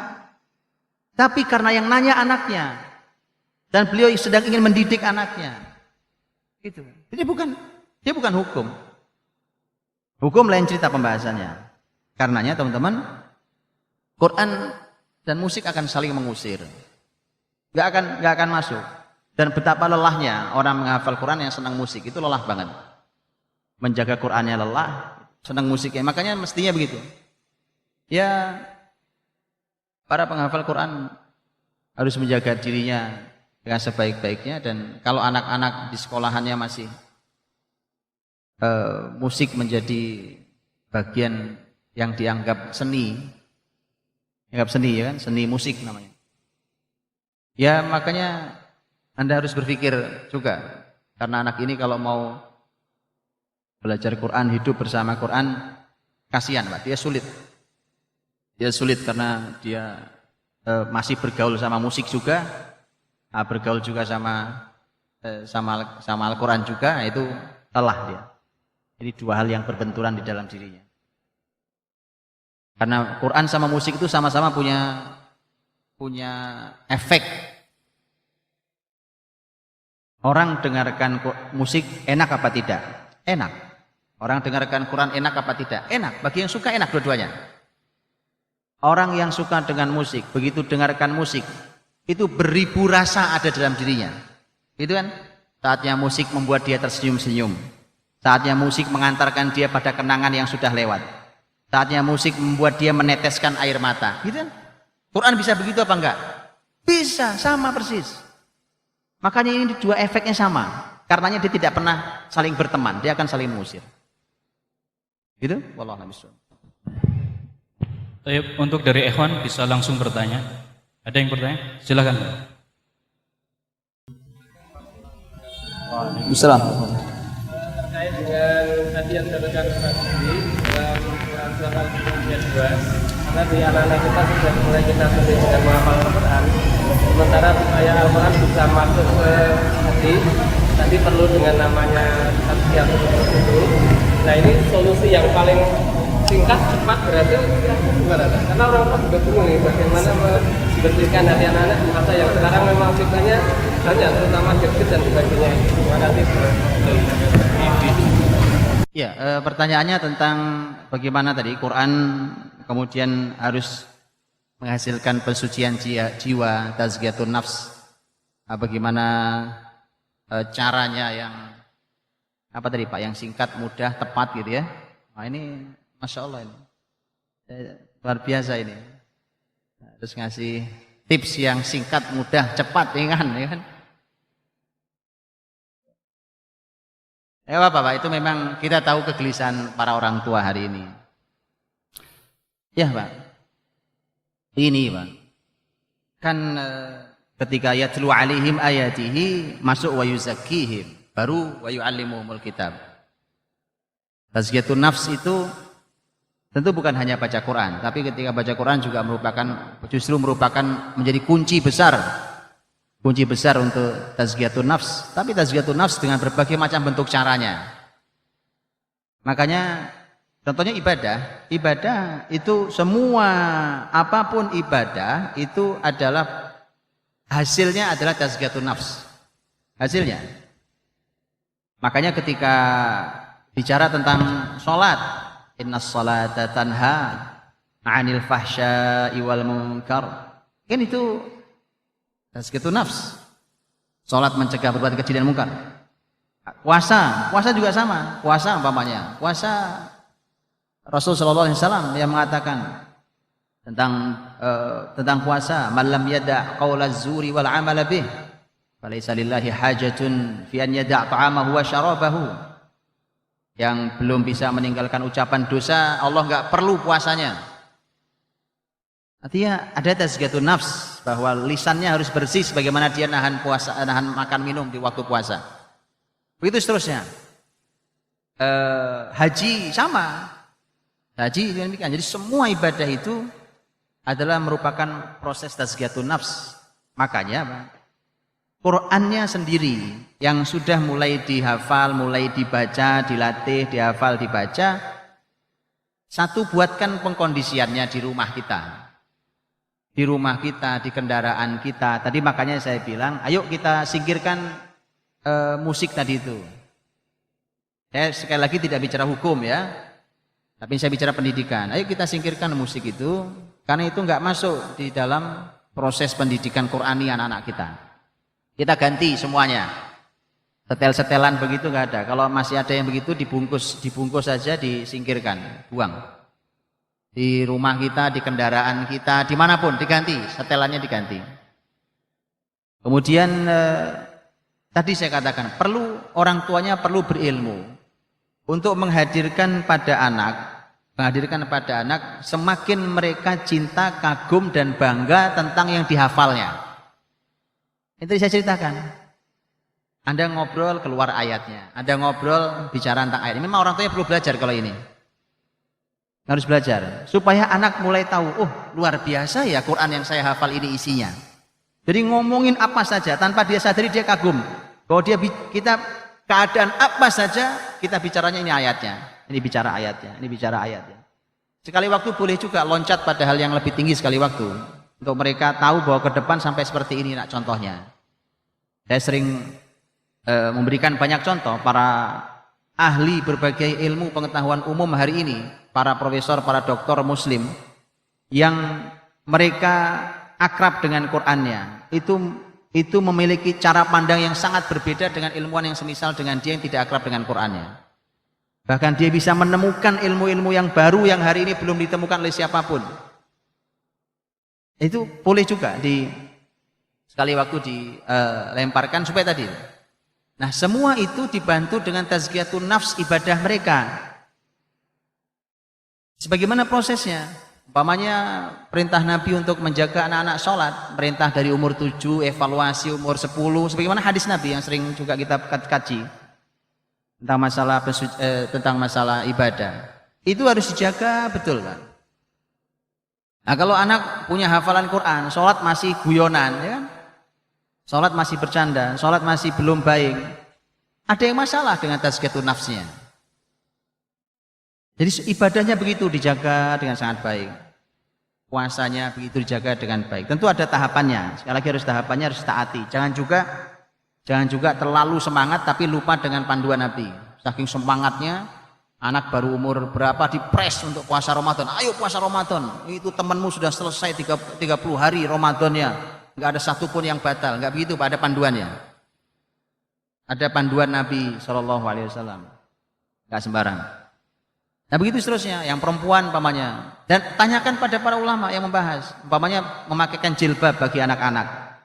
Ulama membahas, umur berapa sih anak-anak mulai dijilbabi, mulai latihan jilbaban, itu ada ilmunya. Ada ilmunya. Ya, ada yang memberikan, ada yang menyamakannya dengan sholat, ada yang menggunakan kaidah lain seperti ulama madhab Syafi'i. Ulama Syafi'iyah mengatakan indama tushtaha, ketika si anak perempuan itu mulai disenangi, nah, mulai diminati, mulai kelihatan cantiknya, Pak. Mulai dia dilatih. Latihan, namanya latihan itu sekali waktu berhasil, sekali waktu namanya latihan. Begitulah seterusnya, Pak. Itu semua proses tazkiyatun nafs sampai nanti terus bahwa ibadah-ibadah itu yang dilakukan itu kan sebenarnya ini juga satu PR lagi buat kita. Kadang-kadang seseorang menjalankan ibadah itu tidak diberi alas, tidak diberikan dialog yang mengalasi ibadahnya, sehingga yang terjadi dia beribadah kayak robot, Pak. Robot bisa sholat, bisa. Yuk kita buat robot yang sholat. Bedanya apa dengan kita nanti? Bisa nggak robot bisa? Bisa. Bikin sholat, bacanya yang panjang, nggak ada capeknya robot. Rukuk yang sempurna, tumak nina, sujud yang sempurna sampai selesai sholat. Bedanya apa dengan kita? Betul, nggak punya hati. Robot nggak punya hati. Dia gerak saja begitu. Kayak robot, Pak. Nah itu repotnya hari ini. Anak-anak beribadah kayak robot, Pak. Kalau hati itu penuh rasa di sini. Ada rasa bermacam. Hari ini dia merasa begitu khusyuknya. Hari ini dia merasa begitu dalamnya. Hari ini sedih, kok saya hari ini kok sholatnya nggak fokus ya. Kok macam-macam yang saya ingat. Jadi ada berbagai rasa dalam diri itu manusia. Makanya itu pentingnya mengalasi semua itu. Supaya mereka nggak beribadah kayak robot. Di awal sih memang dia jalani saja dulu. Tapi kemudian setelah itu harus dibahas, diobrolkan, diperbincangkan, bertahap. Kenapa sih sholat, nak? Kenapa sih puasa? Kenapa sih harus jilbaban? Ini pembahasannya. Dan kaitkan semua dengan Quran. Itu begitulah semuanya. Nah proses panjang itu yang sebenarnya harus dilakukan orang tua. Ya, supaya tidak terpisah antara Quran dengan keseharian. Karena yang perlu Bapak Ibu pahami juga bahwa sekulerisme yang berhasil meluluhlantakkan Islam sejak menjelang kejatuhan Turki Utsmani itu sampai hari ini masih menjadi pola di kepala kita. Sesuatu itu dibelah-belah, dipecah-pecah begitu sampai susah disatukannya. Dan sayangnya kayak tadi, ternyata Quran yang dipahami ngapal Quran, bahwa itu nggak cocok sama akhlaknya ya nomor sekian. Quran dihafal, dipelajari ilmunya, tapi bahwa itu keimanannya nggak kunjung kokoh, nggak kunjung kuat juga akhirnya terjadi. Ya, dan itu insya Allah tadilah lakukan itu memang proses, dan itu sebenarnya proses yang tidak rumit, tidak sulit. Orang tua hanya perlu mengilmuinya, kemudian mendialogkan itu dengan anak-anaknya, ngobrol dalam keseharian mereka, apapun dikait dengan Qur'annya, ditajamkan kecintaan mereka pada Al-Qur'annya, kemudian disucikan jiwa dengan berbagai macam ibadah yang telah diperintahkan dengan panduan dan urutan yang sudah disampaikan oleh Rasul dan para ulama. Wallahu a'lam. Terakhir Ustaz, dari samping saya ini menanyakan, apakah jika ada anak-anak kita diajak untuk menghafal Al-Quran sulit, apa perlu diruqyah Ustaz? Demikian Ustaz. Kalau mau diruqyah ya silahkan aja ya, tapi saya juga punya murid yang usianya SMP, itu menghafal Qur'annya sulit sekali, tapi memang terbaca bahwa dia punya gangguan setan. Gangguan jin, Pak. Memang itu nyata, dan setelah kita tanya ke keluarganya juga mengakui. Itu kasihan luar biasa, Pak. Bayangkan yang ada di dalam dirinya tidak menerima Quran dibaca, padahal dia ingin hafal Quran. Itu kejadian. Itu Masya Allah ya, kita ruqyah dulu. Dan itu Alhamdulillah selesai juga akhirnya. Selesai juga. Tapi artinya, kalau yang kebacaan jelas, karena jelas-jelas kebaca. Dia kalau baca gitu, itu langsung nunduk, itu langsung kayak orang pingsan gitu kan. Baca Quran langsung kayak orang pingsan, itu kan nggak lazim ya. Silakan kalau yang begitu silakan diruqyah. Tapi kalau normal-normal saja, nggak ada masalah, hanya masalah kecepatan, nggak perlu diruqyah juga nggak apa-apa. Karena gini, saya katakan bahwa banyak orang tua yang berkata ke saya tentang, Ustaz, anak saya ini agak susah ngafal Qurannya. Jadi kalau yang ngafal-ngafal gitu anak saya ini agak kurang. Saya sampai hari ini termasuk orang yang tidak terlalu percaya Pak dengan kalimat itu. Saya mohon maaf. Kenapa? Karena banyak orang tua itu ternyata satu tidak kenal anaknya. Tidak kenal anaknya. Yang kedua juga nggak ngerti cara didik anaknya. Itu masalahnya dua itu. Akhirnya dia selalu sudah memberikan vonis. Saya selalu bilang jangan divonis gitu ya Pak Bu. Sudah serahkan aja deh. Katakan bahwa mudah-mudahan dimudahkan Allah, dah selesai. Karena terbukti ada beberapa orang tua yang sudah mengatakan anaknya susah, kok anaknya susah ngapal Quran. Ternyata cuma orang tuanya nggak tahu tadi Pak. Selahnya kayak di mana nggak tahu dia. Kliknya di mana dia nggak ngerti. Oh ternyata anak ini hanya perlu dibelokkan sedikit ke sini. Oh ternyata hanya perlu dikasih alas sedikit begini. Masalah di kita itu kan gitu Pak. Kita anak pengen hafal Quran, udah langsung ngafal Quran, kan nggak begitu. Kan dianalisa dulu, karena setiap anak punya kelebihan, punya kekurangan masing-masing, punya masalah masing-masing. Dia lihat dulu. Bukan langsung, ayo ngafal Quran, kasih ayat, ayo target sekian. Ya ini bukan robot, ini manusia. Anak kita manusia, wong rahim yang sama, lahir anak beda-beda kok. Tapi mereka hebat-hebat. Asal mereka normal-normal saja, insya Allah Pak. Laqad yassarnal Qur'ana lidzikri fahal mim mudzakir. Ini sudah Allah mudahkan. Insya Allah ini hanya karena bapak ibunya belum kenal anaknya. Saya yakin itu, asal anaknya normal ya. Tidak kayak tadi baca Quran langsung pingsan, itu nggak normal. Tapi kalau selama normal-normal saja dan juga ya normal, insya Allah. Itu hanya karena orang tuanya belum mengenal anak-anaknya, dan itu perlu ditanyakan atau diberikan anaknya, dicek ke yang ahli, ya kan, yang mengerti tentang pendidikan Islam. Dia tahu bahwa anak ini harus dibeginikan dulu baru gitu Pak. Dan banyak sekali lagi banyak Pak. Ada anak yang lamun aja wajahnya, itu kan ada masalah sebenarnya. Asal duduk itu sama teman-temannya duduk, dia masih sendiri selamun, matanya kosong. Sementara kayak begitu ngafal Quran ya nggak masuk lah, susah pasti, orang bilang susah. Nah itu kan harus dicek. Begitu sudah ini jalan, selesai juga, alhamdulillah selesai, tidak ada masalah. Ya, bahwa kecepatan anak beda-beda pasti, karena Allah memberikannya beda-beda. Tapi yakinlah bahwa Allah memberikan kelebihan juga beda-beda. Beda-beda. Allah berikan kelebihan juga beda-beda. Karena Imam Ibnu Qayyim dalam bukunya Tuhfatul Maudud bi Ahkamil Maulud, beliau menyampaikan ada anak-anak yang begitu cepat dan cekatannya kalau tentang keterampilan fisik. Itu berkuda, memanah. Ada yang memang punya keahlian di situ, bukan? Sama. Ini yang otaknya cepat ini, yang cerdas sekali ini, belum tentu juga punya keahlian fisik ini. Padahal ini dan ini sama-sama diperlukan di umat ini. Bukan begitu? Begitu. Nah itu, tapi ada standarisasi yang mari kita buat standarisasi, standar minimal deh, standar minimal. Umat ini setelah itu silahkan mereka hadir dengan kelebihan masing-masing. Wallahu a'lam bishawab. Jazakumullah khairan katsir. Halo.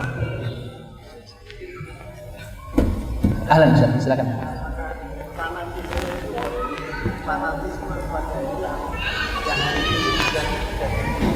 Kata negatif fanatik yang saya tanyakan, apakah fanatisme itu perlu ditanamkan bahkan kalau pertanyaan ayah kita, beliau mau menanyakan tentang apakah fanatisme, kalau perlu ekstremisme itu perlu ditanamkan di anak-anak kita terhadap Islam ini. Saya tidak terlalu suka Pak dengan istilah fanatis dan ekstremis. Itu bukan istilah Qur'ani. Kita tidak suka istilah itu. Istilah Qur'ani saja, pakai istilah yang standar. Istilah standar, dan Quran istilahnya jauh lebih berkah.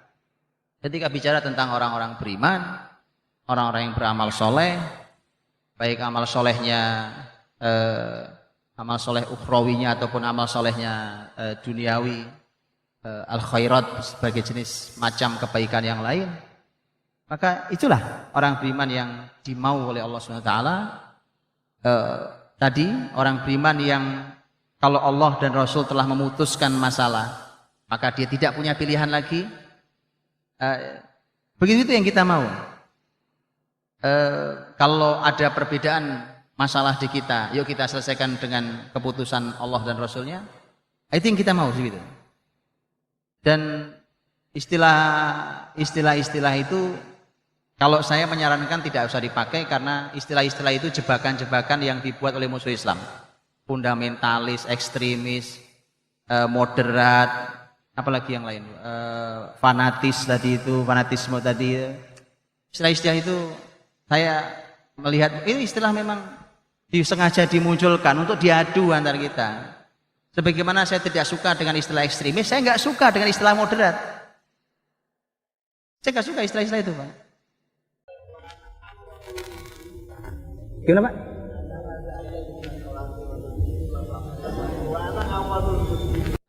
Kenapa, Pak? Wa ana awal muslimin? Oh iya, tapi itu bukan ekstremis, bukan fanatisme. Itu kekuatan orang beriman dalam hal itu.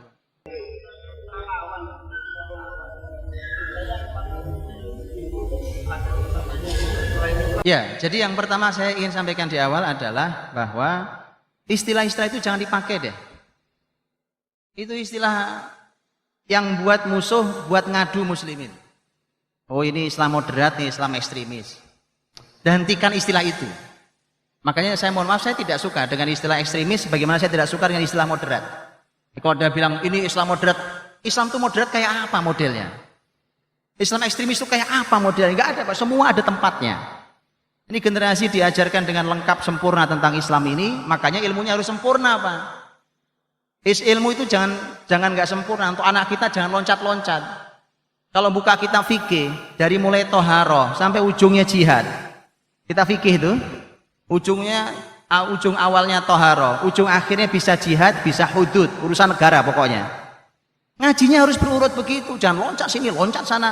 Hari ini yuk kita bicara toharoh, besok yuk kita ngomong riba, besok yuk kita ngomong jihad. Acak-acakan pada masyarakat ini. Berantakan cara berpikir umat ini. Itu yang membuat kita tidak lengkap. Begitu tidak lengkap, pasti akan diadu domba, Pak. Diadu antara kita, karena kita tahu sepojok, tidak tahu pojok yang lain. Sementara kita pasti akan memusuhi ilmu yang kita tidak tahu. Kalau kita nggak tahu barang itu, pasti kita musuhi, itu nggak benar itu. Padahal ada juga di kitabnya.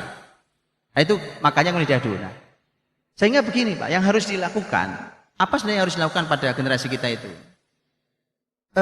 Di awal, apalagi anak-anak Pak. Anak-anak kan ilmunya belum banyak, wawasan belum ada, kemudian mereka ini tidak cukup alat untuk analisa, maka disampaikan apa adanya.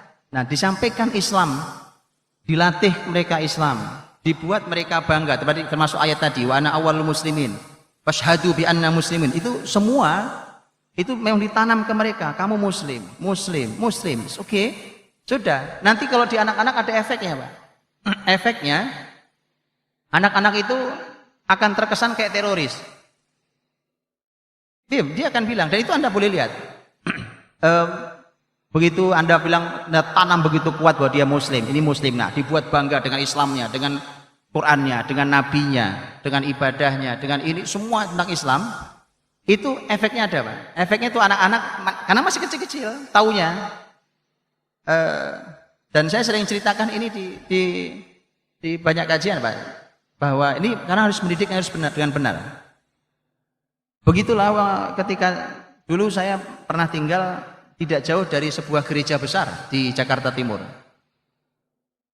Karena tidak jauh dari rumah saya, karena anak saya yang usianya di bawah 5 tahun waktu itu, sehingga saya di bawah 5 tahun, karena kita tanamlah Islam yang kuat itu, dan saya menggunakan istilah Qur'ani, simple Pak, gampang-gampang gitu. Kalau ini agamanya apa Bi? Ini agamanya namanya Kristen. Oh gitu, berarti bukan kayak kita, bukan Kristen. Kalau Kristen itu benar atau salah? Kafir. Kan Quran yang bicara kafir, saya nggak sungkan Pak, karena kalau istilah Quran itu mesti lebih berkah. Laqad kafaral ladzina qalu innallaha tsalitsu tsalatsa. Begitu ayatnya. Jadi pakai istilah Quran jauh lebih aman. Sungguh telah kafir orang yang, bahwa menurut mereka tidak kafir itu kan memang urusan agama masing-masing. Tapi ini kan versi saya sebagai muslim. Toh mereka memandang kita muslim juga kafir kok Pak, sama aja kan? Ya. Tapi kesimpulan si anak akan berbeda. Anak saya kemudian berkata, dia mengatakan, "Ayo Bi, kalau gitu kita bom aja yuk." Nah, jadi teroris anak saya Pak. Saya bersyukur, alhamdulillah, berarti ajaran saya masuk bahwa dia muslim sejati. Baru saya alusin Pak, ini kan kasar nih, ngebom begini nggak boleh, pelanggaran. Baru saya bilang, memang mereka kafir nah, memang kitalah yang muslim, tetapi ngebom di saat damai begini tidak boleh. Kalau di tempat yang perang, saya contohkan tempat perang, itu namanya jihad. Kalau di sini tidak diizinkan. Itu ngalusinnya, dialusin. Kalau yang masalah kalau dari awal dibuat abu-abu itu bahaya. Dari sejak awal dikatakan sudahlah, nak, semua agama itu sama. Toh sama-sama menuju Tuhan. Itu nggak jadi Pak, generasinya nggak jadi. Paham ya Pak? Tapi nggak usah pakai istilah-istilah itu. Gunakan istilah-istilah Qur'ani, istilah-istilah Rasul dan istilah para ulama. Itu lebih aman, sudah selesai. Gak ada masalah dengan itu. Jadi nggak usah pakai istilah ekstremis, istilah fundamentalis, istilah moderat, istilah fanatisme. Karena bahwa orang mempertahankan kebenaran itu pasti harus sampai pada level itu. Saya pertahankan kebenaran. Tapi saya minta diilmui yang lengkap. Dan kalau saya sering ibaratkan kalau ada kayak tukang kayu Pak. Begitu kayu gelondongan datang, itu kayu-kayu datang itu kan si tukang kayu ngincer-ngincer gitu, karena ini bengkok nih. Itu oleh si tukang kayu diluruskan dulu, baik, si tukang kayu tahu. Begitu diluruskan itu, ya kan, dibersihkan, diluruskan, dicek, udah lurus, sudah bersih. Apa yang dilakukan oleh tukang kayu? Diamplas Pak. Kenapa? Karena efek dari itu semua itu kan nggak rapi. Itu kalau kena tangan aja nusuk gitu Pak. Nah, maka diamplas aja. Nah, proses ngamplas itu juga penting. Yang kasar-kasar tadi itu, yang ide ngebom segala macam tadi itu ada orang jilbaban lewat depan rumah saya dulu Pak. Tak bawa nuntun anjing. Anak saya simpel loh, masih anak kecil. Dia tahu anjing binatang najis itu yang dia dapatkan dari ajaran saya. Nah, begitu melihat gitu, dia bilang, "Bi, itu orang Kristen pasti itu." Saya bilang, "Kristen bagaimana anak? Dia jilbaban. Dia bawa anjing." Itu anak kecil cara menilainya. Baru saya ceritakan begini. Bisa jadi itu anjing punya siapa, atau anjing punya majikannya, atau anjing punya siapa. Sementara dia sebenarnya nggak mau, tapi dia pakai jilbab, itu muslimah. Jilbab itu tanda muslimah. Dan tidak boleh kita bilang dia lain agamanya, bang dia pakai jilbab. Itu identitas dia. Itu ngamplas namanya, Pak. Tapi ngamplasnya jangan seru-seru juga. Kalau ngamplasnya seru-seru, bengkok lagi. Paham ya? Ada seninya.